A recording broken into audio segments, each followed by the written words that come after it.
All right, we are live. Assalamu alaikum everybody. My name is Sushun Nazish and आज हम परवरिश के platform पे आपके लिए एक और अवेयरनेस सेशन लेकर आए। आपको पता होगा आज जो है वो इंटरनेशनल डे ऑफ डिसेबल है और आज हम फोकस करेंगे हमारे उन बच्चों पे और उन पेरेंट्स पे जो इस के साथ डील करते हैं। We very fortunate that we have experts from Aga Khan university hospital who will be joining us and they will be guiding us through for all our parenting queries. So मैं उनको introduce कराती हूँ और उनको लेकर आती हूँ.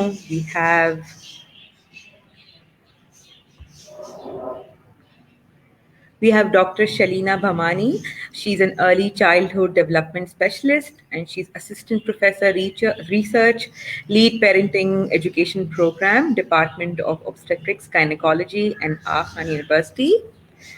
And we have Ms. Fiza Akbar, she's a research specialist, Genomics, Department of Pediatrics and Child Health, Aga Khan University. And we have Dr. Sidra Kaleem Jafri, she's developmental pediatrician and pediatric neurologist, assistant professor, pediatrics and child health, Aga Khan University Hospital. And excuse my stutter today because there is something wrong with my tongue. And now we can all understand what our children face. You know, when they go on the stage and they start stammering and stuttering, it can be very intimidating at times. All right. So as I introduced earlier कि आज हमारा जो awareness session है वो किस बारे में है? It's the International Day of Disabilities and we are here to create awareness for children and for parenting. हमारा पहला सवाल जो है वो डॉक्टर भवानी से है. Please tell us about the International Day of Disabilities and the theme that we have for this year. Thank you so much, Yashun. Is my voice clear? Yeah, but a little louder would be perfect. Is that okay? So my face will be a little zoomer, so my voice is a little louder. Anyhow, so thank you, Yashun. International Day of People with Disabilities is celebrated across the globe every year on 3rd of December.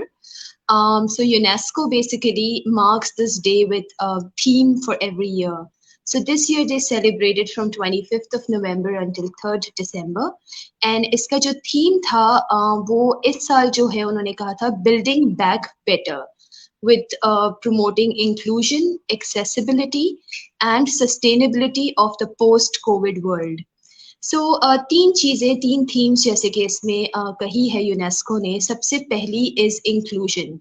So what we mean by inclusion is we need to mainstream people with special needs, children with special needs, with our mainstreaming society, mainstreaming education system, mainstreaming healthcare system, mainstreaming care delivery systems, and mainstreaming their development. ये वही हमारे माशरे तबके के हमारे अपने बच्चे होते हैं. सो इनसे विदाउट एनी डिस्क्रिमिनेशन इनको इंक्लूड करना चाहिए मेन माशरे की सोसाइटी की जितनी भी एक्टिविटीज होती है उसमें. वही जो मैं रिपीट करना चाहूँगी, जो हमारे चाइल्ड राइट्स होते हैं, rights of education, rights of identity, rights of protection and rights of health and responsive care giving. So ये सारे राइट्स में इनको इंक्लूड करना चाहिए. सेकेंड बात जो कही कि इंक्लूजन तो चले आपने बहुत सारे पीपल विद स्पेशल नीड्स या चिल्ड्रन विद स्पेशल नीड्स की इंक्लूसिव स्कूल्स खोल ली, हेल्थ सेटअप्स खोल लिए, मगर then the second theme that focus on, the second value that focus on is it accessible, कि क्या वो बच्चे उसे एक्सेस कर सकते हैं उन सर्विसेज को, क्या वो इतनी एक्सेसिबल है in terms of finances, in terms of infrastructure, in terms of training of care givers. So क्या वो accessibility and the quality of service उन बच्चों के लिए इतनी मेन स्ट्रीम्ड है. Third value that they kept was sustainability in the post-COVID world. So हम एक ऐसा आपस में मिलकर ऐसी प्लानिंग करें, ऐसी एक दुनिया बनाएं जिसमें एक इंक्लूजन भी हो, सस्टेनेबिलिटी भी हो, क्लाइमेट फ्रेंडली भी हो, बच्चे जो हैं उसमें थ्राइव कर रहे हों, बच्चे irrespective of their abilities, whether they have special needs, whether they are typical, whether they are atypical, they should all get similar equitable opportunities to thrive. So इस साल का पूरा थीम इसी पे फोकस करता है, to bring everybody together and build back better. That is what they try to say. So over to you. Thank you so much for enlightening us with this. मेरा अगला सवाल जो है वो मिस फिजा अकबर से है. How does disability happen? Thank you very much for the question. So disabilities can be actually seen as a broad spectrum of isolated versus complex or multi-system disabilities. So we really need to delve in a bit and understand how and why it happens. So if we can actually look at three primary reasons about deciding and understanding why a disability takes place, one of that could be a physical insult or an injury during pregnancy, during or after childbirth.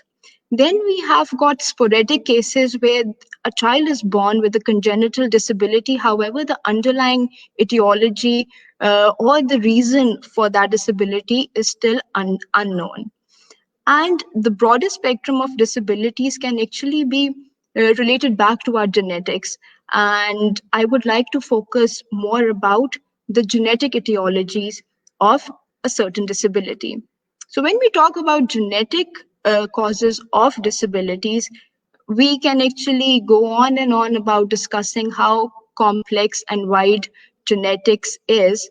But largely, we can see genetics in three broader categories.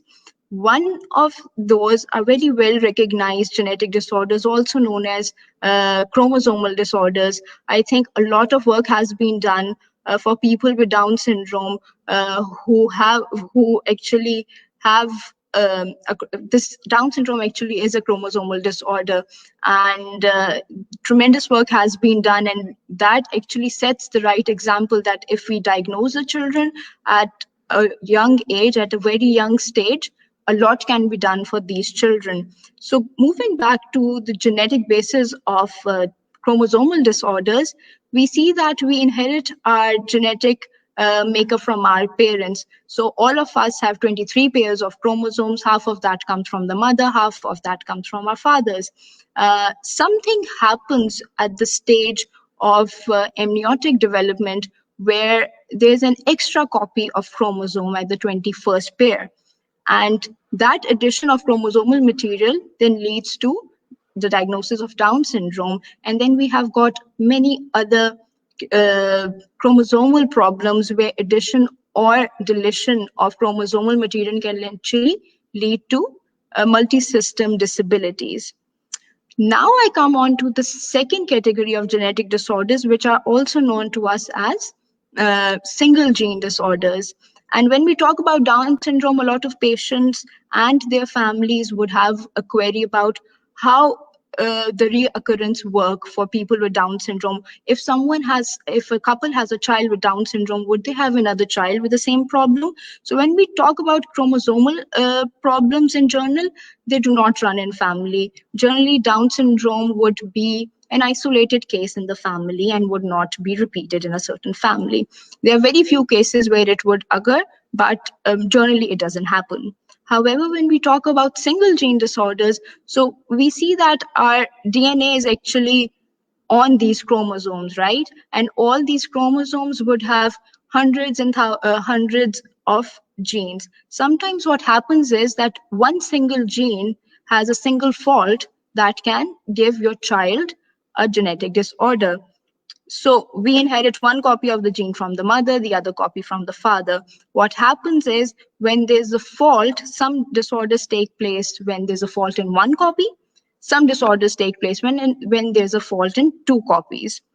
And I'll go on to that detail in a bit, where a lot of these disorders take place in our settings where both the copies are affected, and the recurrence risk is about 25%. So a lot of times what happens is the patient's family come to us and they are struggling with the diagnosis of a genetic disorder, because they would tell us that, oh, we do not have a child or a family history of a genetic disorder. How come our child has a genetic disorder? We are perfectly fine. What happens is that the parents might be carriers, and when they transfer that faulty copy to their child, the child would have a single gene disorder. And that could sometimes be very visible at the time of birth. The other times, it is not very visible at the time of birth. So some classical disorders would have some facial features, some other abnormalities within the functioning of the skeletal problems or some cardiac problems, where a genetic diagnosis can be made at the clinical presentation once the child is born. However, there are a lot of genetic disorders which may present themselves once the child grows up. So we can never rule a genetic diagnosis out if it does not present itself at the time of birth. And then the third category would be complex genetic disorders, such as autism spectrum disorders, where we do not know a single genetic factor. However, we know that the genetic component combines with the environmental factors to give rise to such disorders. I hope that explains. Dr. Fiza, Ms. Fiza, thank you so much. In fact, that brings me to a question that we received from a member, I think day before yesterday, which I will come back to later, because I think अब जो हमारा अगला सवाल है वो doctor Sidra से हम वो पहले एड्रेस कर लेते हैं. डॉक्टर सिद्रा, ये बताइए, how to distinguish between typical and atypical? Thank you, Ishroon, for actually doing this on the day of International Day of Disability, and it's a very important question. And इसको थोड़ा सा start करने से पहले मैं development की definition बताऊंगी. Development means the process जब एक बच्चा जो है बिल्कुल complete dependence से एक independence की तरफ जाता है. So as a baby, they are dependent on their caregivers for everything, right? Feeding के लिए, clothing के लिए, everything. And then as they progress, what is expected of them is that they become independent individuals, right? कि अपनी जिंदगी के सारे काम खुद कर सकें. फिर किया ये कि जब बच्चे पैदा हुए, फिर उनको जब मॉनिटर किया at different age levels, देखा गया कि भाई ये चीजें हैं जो इस एज पे करनी चाहिए, करते हैं आमतौर पे, तो उन्होंने अपनी एक्सपेक्टेशंस बना ली, रेंजेस बना ली कि इसकी बेसिस पे हर बच्चा जो है इसी एक्सपेक्टेशन को फॉलो करेगा. फिर when children with different developmental patterns came along, like जिनके जो है developmental pattern अपने peer से या अपने sibling से different होता था, तो वो उन boxes को या उस trend को follow नहीं करते. तो वो जो है हो सकता है कोई चीज पहले आ जाए, कोई चीज बाद में आए, कोई चीज नहीं आए और कोई चीज डिफरेंटली आए. तो उन सबको जो है जो टिपिकल के बॉक्स में फिट नहीं होते, उनको एटिपिकल कर दिया. So this is how the definition has come up. There were words that were used in the past जो कि काफी hurtful होते थे, तो I think this neutral terminology जो कि इसको एक scientific वो look देती है, it is better because it just tells that a children is differently abled than his or her peers and siblings. So this is my answer to you. Thank you so much doctor Sidra. हमारा अगला जो सवाल है doctor भमानी आपसे है कि importance of main streaming, inclusion and awareness, impact on ECD and impact of educational intervention. And I think ये भी connect करता है हमारे एक और सवाल से जहाँ पे पूछा गया था कि I'm sorry, I'm just taking a minute. कि tips to teach students who are differently abled and children के साथ जो DS और ASD हैं उनके साथ कैसे डील किया जाए for teachers and caregivers. If we could include that bit also, so that'd be very helpful. Thank you इशून. ये बहुत इम्पोर्टेंट क्वेश्चन है क्योंकि जब भी हम इंक्लूजन और मेन स्ट्रीमिंग की बात करते हैं, so definitely we need to understand कि बच्चे के इकोसिस्टम क्या है, राइट? सो सबसे पहला बच्चे के जो प्राइमरी केयर गिवर्स होते हैं वो होते हैं पेरेंट्स. तो उनको एम्पावर करना, उनको ट्रेन करना, उनकी awareness main streaming and inclusion के लिए, दोनों के लिए बहुत इंपॉर्टेंट है. सेकेंड, उनके जो सेकेंडरी केयर गिवर्स होते हैं वो होते हैं health care providers, teachers, care givers, आपके जो होते हैं जैसे हम कहते हैं स्पेशल एजुकेशन टीचर्स या स्पेशल एजुकेटर्स, इन सब की ट्रेनिंग बहुत ज़रूरी है. Word main streaming and inclusion जो है वो काफ़ी सिस्टम लेवल वर्ड है. बाय सिस्टम लेवल वर्ड हम इसका मतलब ये होता है कि ये बहुत ऊपर पॉलिसी लेवल से आना ज़रूरी है. सो अगर आप हमारे मुल्क में देखें तो एज सच आपको टाइप करके गूगल करके देख सकते हैं, आपको कोई स्पेशल एजुकेशन पॉलिसी या स्पेशल एजुकेशन बजट या इंक्लूसिव एजुकेशन बजट आपको इतना ज़्यादा स्ट्रीम्ड नज़र नहीं आएगा हमारे बजट में। सिमिलरली जितने भी डेवलपमेंट फोकस वर्क हैं जिसके अंदर रिहेबिलिटेशन सेंटर है या इंक्लूसिव सेंटर्स हैं या जो है बच्चों के स्क्रीनिंग सेंटर्स हैं, उन पे बजट्स काफ़ी नहीं दिए गए हैं। So when we say and talk about inclusion and mainstreaming, it means where the policies are aligned to their implementation activities. And then they offer a lot of opportunities for parents, for their caregivers, for children to go and opt for those opportunities. So mainstreaming का तो मतलब ये होता है, ठीक है। Second जो आपका सवाल था वो ये था कि किस तरह से हमें बच्चों को पढ़ाना चाहिए, बच्चों को वो करना चाहिए। So इसमें मैं 3 बातें कहूँगी कि सबसे पहली important बात is to screen. Get your kids screen, get your kids screen, get your kids screen. It's very important. अगर आपको लग रहा है कि आपके बच्चे में, जिस तरह डॉक्टर सिद्रा ने बताया कि किसी तरह का डेवलपमेंटल डिले नजर आ रहा है या आपको नजर आ रहा है कि वो एक टिपिकल चाइल्ड की तरह उन इंडिकेटर्स को कंप्लीट नहीं कर रहा है, please do not attach yourself to stigmas and traditional mindsets कि नहीं इसके फादर 5 साल में चले थे, इसके दादा अबू ने 8 साल में बोली थी, ये 12 साल तक जो है मैं खुद तुतलाती थी। So not these things. We need to come to a practitioner who is trained, who is licensed, and who will screen your child for developmental delays. Pehla step is screening. Second step is acceptance. When you know that your child is special in some feature, you need to accept it with great heart. You need to accept that child and make all your efforts to mainstream that child. Because those children, as my father used to say, they're gifted children. So I used to really feel different कि gifted children हमें तो theory में पढ़ाया गया है वो children जो सबसे intelligent होते हैं. And how come, he is using this term gifted children, but he used to say that there is definitely one hidden gifted ability in all children with special need. So identify that, build on that. And the third thing is to get them to schools, get them to rehab centers, get them to remedial education centers to support them. वो stigma, वो सारी चीज़ें बहुत पुरानी conventional हो गई है जिसमें हम बच्चों को घरों में बिठाते थे, हमारे लिए वो शर्म का बायस होते थे, हमारे लिए हम समझते थे इसको पढ़ाकर हमने क्या करना है या ये पढ़कर क्या कर लेगा। सो ये सारी चीज़ें अपने जहनों से निकालना बहुत ज़रूरी है। So acceptance, inclusion and changing of mindset is something we as educators, we as parents need to do. अब टीचर्स को पर्टिकुलरली स्ट्रैटेजीज क्या होती है, तो बहुत सारी थेरेपीज होती है, like art therapies, music therapies, early simulation therapy. All of this really impact early childhood because science and evidence ने कहा है कि अगर आप बच्चे को जितना अर्ली इंटरवेंशन देंगे उतनी बेटर उसकी डेवलपमेंटल ट्रेजेक्टरीज होंगी और अल्टीमेटली ट्रांस जनरेशनल हेल्थ उसकी इम्प्रूव होगी। आई एम श्योर इसमें सिद्रा और फिजा भी बिल्ड करेंगे because it's a very important topic to understand कि early intervention is the key towards a well being and nurturing childhood. Over to you. Thank you doctor Bhavani. अच्छा, मेरा अगला सवाल मिस फिजा आपसे है और मैं एक और उसमें इंक्लूड करूंगी जो मैंने आपसे पहले मेंशन किया था क्योंकि आई थिंक इससे कनेक्ट करता है। What should we do in order to understand how early shall we screen और इसके प्री रेक्विजिट्स क्या हैं ऑफ वेलकमिंग अ बेबी।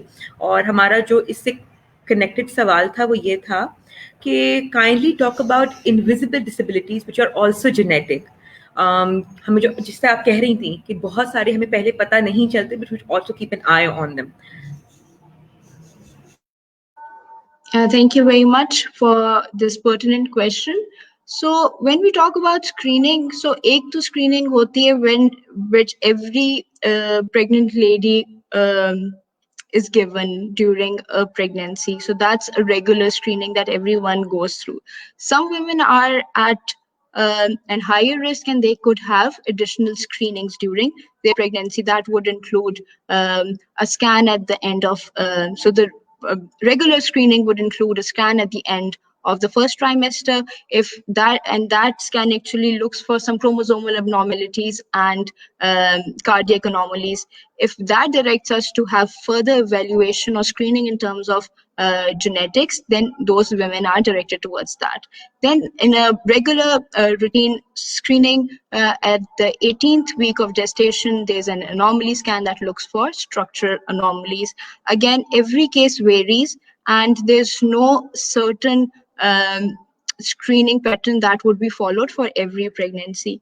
जब हम genetics के हिसाब से बात करते हैं in terms of screening, then we may use some screening and diagnostic tests during pregnancy if we already know that a family has a known genetic disorder. And in those cases, we can actually offer them specialized genetic diagnosis during pregnancy. तो ये तो पहली बात का जवाब होगा. The other one is how can we actually detect an invisible genetic problem. So an invisible genetic problem would really not be invisible, but it would become visible at a later stage. जैसे कि उसके लिए क्या interventions और screening हो सकती हैं. So clinically, जैसे Dr. Siddha ने बताया कि we really need to keep an eye on the development of the child. If they are not doing it the way they are supposed to be doing it, then we really need to make ourselves comfortable to be open to get some investigation started. That starts with a clinical evaluation from the neurology team, then a genetic evaluation from the genetics team, so that we can actually understand and characterize what the problem really is. Because once we know what is going on with the child, only then we can tailor the interventions that are needed for the child. दूसरा ये होता है कि how does a family really know that their child can be at risk of a certain disorder that may not be visible at the time of birth but later on. Usme one thing that comes into mind is knowing that what your family history looks like. Sometimes people would have some relatives with a certain disorder that looks genetic, which is repeating itself in the family. If those couples come to us pre-pregnancy, then we may be able to help them. Again, not every genetic or seemingly genetic disease has been diagnosed, but we may have some leads, and then we can start off an evaluation before gestation. The other thing could be to look for common problems that are actually life-limiting. So the parents again can come ideally before their pregnancy to see if they can be carriers for such life-limiting conditions, so that if they know their carrier status, they can actually make a informed decision during their pregnancy about what the risk is to having a child with a life-limiting genetic condition. Thank you so much, Ms. Fiza. बहुत detail जवाब था भाई. Dr. Sidra, आपसे सवाल है कि what should a couple do if they have a special child? Who should they go to, and what are the red flags? किस तरह से spot किया जाए इन्हें?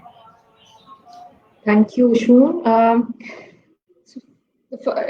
Taking the first question, कि अगर जो है पहले जैसे हम ये reiterate कर रहे हैं कि जब भी developmental milestones जो हैं, जो typical development है उससे थोड़े different हो, देर से हो रहे हों, और there are resources available. अगर family में there are children, so yes, you have a comparison point. But if you don't, you are new parents to a child whose development is different. तो resources available, इनसे आपको पता चलेगा. फिर आपके paediatricians हैं जो आइडेंटिफाई कर सकते हैं, आपके अच्छे फैमिली फिजिशियंस हैं जो आइडेंटिफाई कर सकते हैं कि चीज़ें there is a difference, right. So उसके बाद होता यह है कि referral comes to us like developmental pediatricians, people who work with children with special needs. अब इतने अगर नहीं है डेवलपमेंटल पीडियाट्रिशियंस तो न्यूरोलॉजिस्ट हैं, चाइल्ड न्यूरोलॉजिस्ट, इसके अलावा साइकाइट्रिस्ट हैं, इसके अलावा good seasoned pediatricians who have worked with children with special needs. All of these people can do a detailed assessment. वो assessment हमें ये बताती है कि ये जो इसके different domains हैं, यानी कि जैसे कि इसकी motor milestones है, यानी कि इसका चलना फिरना बैठना वगैरह, या इसके fine motor skills है, हाथों का इस्तेमाल है, coordination है वो कैसी है, speech and communication है, gestural use कैसा है, फिर सोशलाइजेशन कैसी है। तो ये सारी चीज़ों का एक हमें उसकी बेसिस पे एक प्रोफाइल बनाते हैं जो हमें बताता है कि बच्चे में ये चैलेंजेस हैं, ये स्ट्रेंथ्स हैं। तो खाली असेसमेंट का मकसद ये नहीं होता एक डायग्नोसिस बनाना या सिर्फ चैलेंजेस को आइडेंटिफाई करना, बट एक कंप्लीट प्रोफाइल बनाना।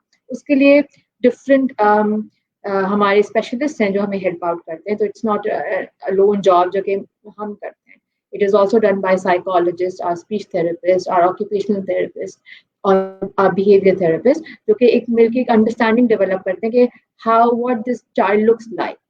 ठीक, तो ये सब जब प्रोसेस होता है उसके साथ साथ हम कॉन्स्टेंटली पेरेंट्स को गाइड करते रहते हैं एट एवरी स्टेप कि अब ये करना है, अब ये एक्सपेक्टेशन है, ठीक है आपका बच्चा अचीव नहीं कर रहा, but there are ways to do it.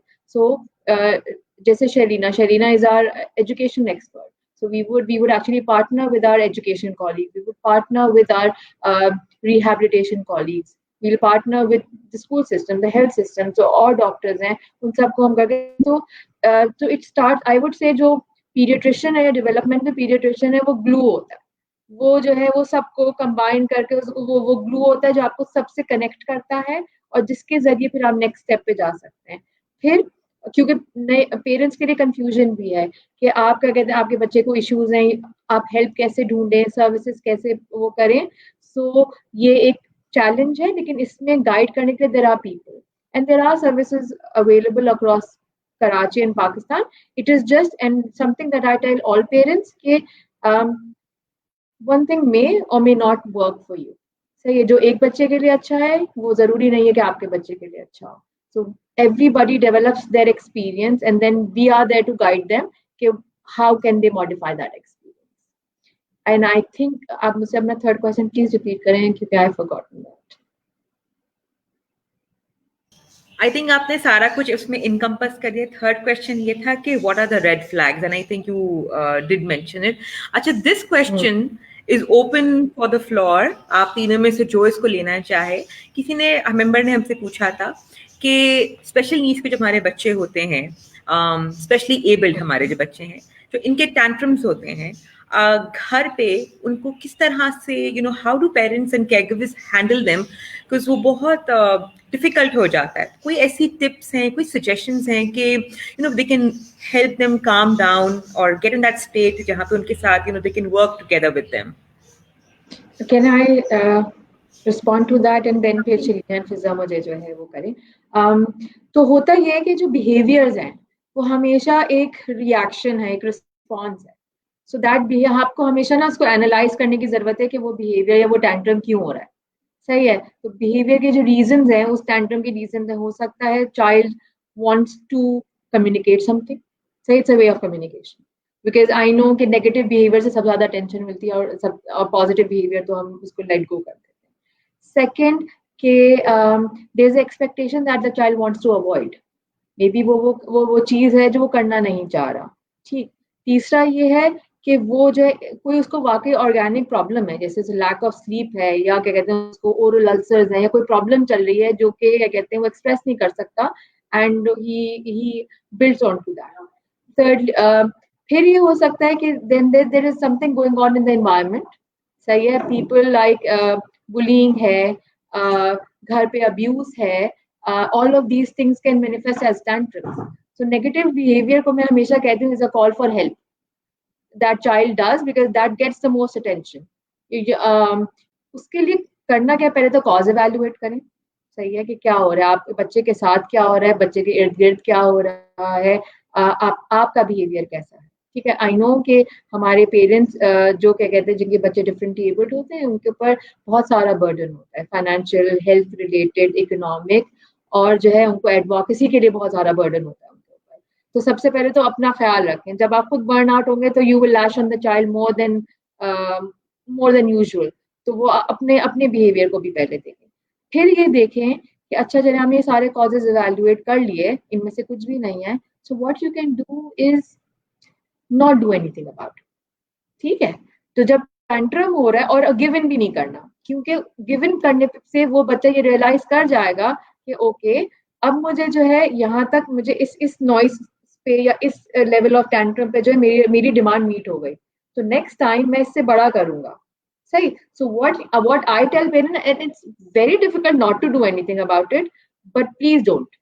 क्योंकि नेगेटिव बिहेवियर को आप रीइंफोर्स नहीं करना चाहेंगे, चाहे वो आप डांट के जरिए या टाइम आउट या पनिशमेंट के जरिए रीइंफोर्स करें, नहीं करें.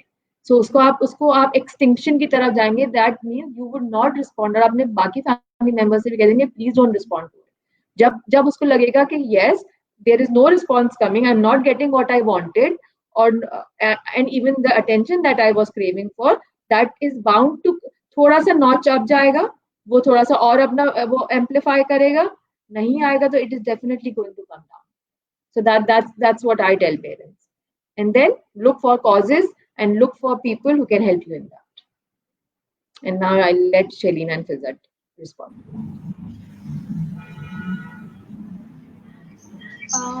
So I'll just give a few practical tips that you can do it at home. So one is definitely engage yourself in mindfulness activities every day. जितना ज़्यादा हम mindfulness activities करेंगे, breathe in, breathe out करेंगे, some physical exercises में बच्चों के साथ engaged होंगे, that really helps indirectly. वो may not be उस particular event या occurrence को ना वो कर सके, मगर वो behind the scene बहुत ज़्यादा mindfulness का role होता है. Second thing, I was reading, there's one very good research which talks about hug therapy. So whenever your child is showing any tantrum, just hug the child, you know. So, you know, when the child knows, it is not a direct response to their anger and tantrum. The other thing, the child is indirectly getting this message of, you know, action versus reaction. So action could be something which is high-raged, and then reaction is total love and hug. So this is a kind of a research that was done in Singapore, and it was a very good research with lots of positive response. And the third thing you could do is to engage children with special needs, especially in times of pandemic, when there is a lot of mental health pressure, when there's a lot of service blockages in the care delivery as well. So this is the time where you can engage them into, you know, doing a lot of early simulation, sensory based activities, whereby they're using their different senses to do activities. जैसे कि आपने, you know, like if your kids like slime बहुत अच्छी होती है, art therapies होती है. So just simply giving child to scribble something, you know, so their feelings are taken out. It is not the case of special children, but even people with people like us who are like kind of on their stream, they can also perform these activities, and it really helps in behavior management generally, irrespective of your abilities. So over to you, Fiza. Maybe you want to add something? Yeah, I think it has been beautifully summarized by both of you, so I'll just give it back to Ashton. Thank you so much, ladies. We are now going to the conclusion of our session. But before that, I would like agar each of you would leave us with one set of value that you want all of the parents and the adults of the society to practice for our specially able children. And then, you know, we would say goodbye to all of them. So maybe one word from my side is inclusion, mainstreaming, and empathy. Like these are three words, maybe. Sidra, maybe you can go ahead. And adding to your words, my word would be early intervention. So something to make use of the early years. और जैसे शलीना ने कहा पहले कि tabus या उनके बारे में ना सोचें. Just अगर आपको feeling है there is something different about your child, just go and seek help. There are people out there to help you.